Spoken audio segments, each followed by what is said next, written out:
जय जगन्नाथ। नमस्कार प्रिय दर्शक बंधु, मु ज्योतिषाचार्य प्रमोद कुमार पंडा आपण मानक स्वागत करुच्ची आपण मानकर प्रिय चैनल एस्ट्रो कल्याण चैनल को। प्रिय दर्शक बंधु, जो व्यक्ति मानक तो चैनल को देखुछंती सब्सक्राइब करिनांती सब्सक्राइब करंतु, लाइक करंतु और शेयर करंतु। एबे आसंतु जानिमा मासिक राशिफल 1 मार्च 2024 ठारू 31 मार्च 2024 यानी सन 2024 मसीहार मार्च मासरे धनुराशि व्यक्ति मानक पई केमिति कटिबो दिन मासटी केमिति कटिबो आज हम जानिबा। जो व्यक्तिंकर राशि होची धनुराशि, अन्यथा जो व्यक्तिंकर राशि लग्न होची धनु, उक्त मासरे अर्थनैतिक क्षेत्र लाभवान हेबे। किछि भूसंपत्ति, केमिकल, पेट्रोलियम बा कोनोसी टेक्नोलॉजी लाइन क्षेत्ररू किछि अर्थ उपार्जन होबार संभावना देखा दउछि। बस संभावना मीनिंग्स आपण कर्तव्यपरायण होई कार्य कले निश्चित रूप लाभ रहिबे एवं अर्थ लाभ मध्य हबो।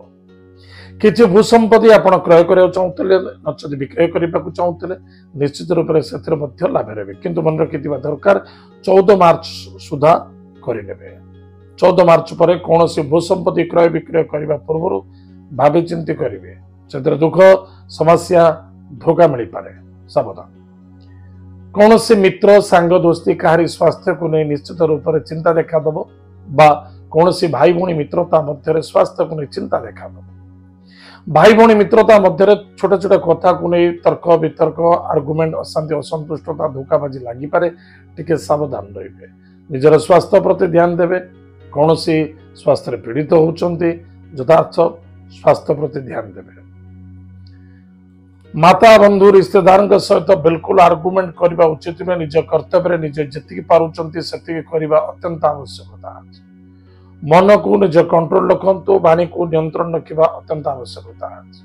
संतान को नहीं आनंदित हे। विद्यार्थी सफलता अर्जन करेंगे, भाग्यर उदय देखा दब। बहुत दिन धरी अपेक्षाकृत थिला भाग्यर उदय देखा दब। देवादेवी कार्य यथेष्ट सफलता मिल। ईश्वर कृपा प्राप्ति हे। कर्मक्षेत्र पिता स्वास्थ्य को नहीं चिंता देखा दे पारे। कर्मक्षेत्र अनेक प्रकार बाधा एवं समस्या आसी पारे, टिके सावधान रहिबा अत्यंत आवश्यकता। कौन सी जॉब क्षेत्र अच्छे जॉब को छाड़िबा पई केबे चेष्टा करंतु नाही, बा जॉब रे थाई मध्य काहारी व्यक्तिगत कथा रे कथा करंतु नै। एतरा आपण बदनाम असम्मानित हारासमेंट देखा दे पारे। ठीक अछि, आपण अन्य जन को सहयोग करिबा पई चेष्टा प्रतिचेष्टा करूचंती, तार विनिमय आपण को दुख एवं समस्या देखा दे पारे।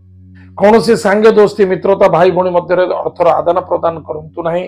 जदि भी करूचंती भावी चिंती करंतु। अधिक लोभायुक्त होई सांग दोस्ती मित्रतार अर्थ आदान प्रदान को वर्जित करंतु। कौन सी क्षेत्र धन निवेश करिसंती सेतिर लाभ हबो, बा करूचंती सेतिर मध्य लाभ हबो, बा कौन सी वाणिज्य प्रतिष्ठा करूचंती सेतिर मध्य फायदा रहिबे, लाभ मध्य देखा दब। आपनकर निजर नॉलेज, निजर अनुभूति, निजर अनुभव, निजर परिश्रम को नहीं यथेष्ट सफलता अर्जन करेंगे। ये मासरे बहुत माँ मान अच्छा अधिक आशावादी होती जे कि मोर संतान बहुत दिन है संतान प्राप्ति पे ए मासर चेष्टा करंतु। निश्चित रूप से संतान प्राप्तिर जोग अच्छी एवं संतान प्राप्ति मध्य देखा दउछि, वंश वृद्धि देखा दउछि। किंतु कौन न करबा आवश्यकता अछि, काहारी व्यक्तिगत कथा कहतु। सांग दोस्ती मित्रता सहित श्रद्धा आदरता रखु। जोटी जटिलता देखिए से स्थान परिवर्तन करूँ। पशुबद्ध करतु नहीं, से अभिशप्त देखा दब। जो मैंने हार्ट पेसेंट अच्छा अधिक टेंशन स्ट्रेस डिप्रेशन भीतर जावा उचित नहीं।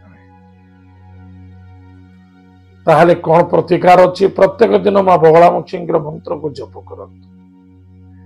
माँ दुर्गांगर सिद्धकुंजिका स्तोत्र पाठ करंतु। नवार्ण मंत्र को जप करंतु। सोमवार, गुरुवार, रविवार, बुधवार दिन आमिष भक्षण को त्याग करंतु। सोमवार, गुरुवार, शनिवार दिन उष्ठ वृक्ष मूल जलगुड़ दान करंतु। प्रत्येक दिन महालक्ष्मी कनकधार स्तोत्र पाठ करंतु। रविवार दिन स्पेसिफिक रविवार दिन 1 लोटा जलरे किछि रोली, चंदन, कर्पूर, मिश्री, अरुआ चाउल पकई भगवान सूर्य देवता को तुलसी वृक्ष मूल अर्घ्य दान करंतु। निश्चित रूप से आपंकर मंगल व सफलता देखा दब। शरीर मध्य आरोग्य रहिबो, आनंद मध्य देखा दब। ताहले प्रिय दर्शक बंधु एत थिला धनुराशि व्यक्ति मानक मार्च मासटी केमिति कटिबो ताहले आज तो समय जाइए आम कार्यक्रम को आम ये रखुचु पुणी देखा जय जगन्नाथ नमस्कार हरि ओम।